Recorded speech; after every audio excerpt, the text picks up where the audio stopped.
সালামু আলাইকুম, match fighter zero নিউজে আপনাদেরকে স্বাগতম। আমি আছি মুজিব শেখ। শুনছেন বিস্তারিত। দেশে ফিরলেন অন্তর্বর্তীকালীন সরকারের মূল উপদেষ্টা ডক্টর মোহাম্মদ ইউনূস। শুনছেন বিস্তারিত এহসান হক মাহিনের রিপোর্টে। দেশে ফিরেছেন নোবেল বিজয়ী অর্থনীতিবিদ ডক্টর মোহাম্মদ ইউনূস। শেখ হাসিনার পতনের পর দেশ পরিচালনার জন্য গঠিত হতে যাওয়া অন্তর্বর্তীকালীন সরকারের প্রধান উপদেষ্টা হিসেবে যিনি দায়িত্ব পালন করতে যাচ্ছেন।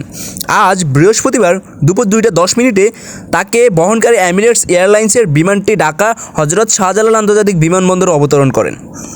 আজ রাত 8টার দিকে বঙ্গভবনে অন্তর্বর্তীকালীন সরকারের শপথ অনুষ্ঠানের প্রস্তুতি নেওয়া হয়েছে। সে মোতাবেক রাতেই তিনি অন্তর্বর্তীকালীন সরকারের প্রধানের দায়িত্ব নিতে পারেন। তবে সরকারের অন্য উপদেষ্টারাও একই সঙ্গে দায়িত্ব নেবেন নাকি তারা পরে দায়িত্ব নেবেন তা এখনও চূড়ান্ত হয়নি।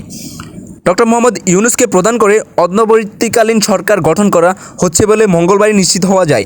তার আগে রাষ্ট্রপতি মোহাম্মদ শাহাবুদ্দিনের সঙ্গে 3 বাহিনীর প্রধান ও বৈষম্যবিরোধী ছাত্র আন্দোলনের 13 সমন্বয়কের 4 ঘণ্টার বেশি সময় ধরে একটি বৈঠক হয়। এই বৈঠকে ডক্টর মোহাম্মদ ইউনূসকে অন্তর্বর্তীকালীন সরকারের প্রধান হিসেবে মনোনীত করা হয়। তাদের মনোভাব ছিল একনায়কতন্ত্রের মতো ছাত্র জনতার অভ্যুত্থানে গেল 5 আগস্ট শেখ হাসিনার পতনের পর ডক্টর মোহাম্মদ ইউনূসকে বলেছিলেন, এখন জনগণ স্বাধীন, এটা বাংলাদেশের দ্বিতীয় স্বাধীনতা। ভারতীয় গণমাধ্যমে দ্য প্রিন্টে দেওয়া এক সাক্ষাৎকারে তিনি বলেছিলেন, আমরা অধিকৃত দেশের মতো ছিলাম।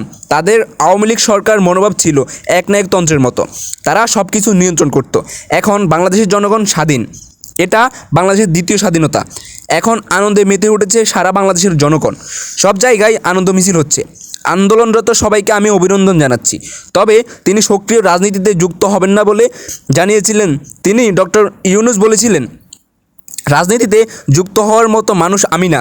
পরে অবশ্য বৈষম্য বিরোধী ছাত্র আন্দোলনের সমন্বয়করা অন্তর্বর্তীকালীন সরকারের প্রধান হিসেবে তার নাম প্রস্তাব করলে তিনি রাজি হন বৈষম্য বিরোধী ছাত্র আন্দোলনের ছাত্রদের রিকোয়েস্টে। এহসান হক মাহিন, ম্যাচ ফাইটার।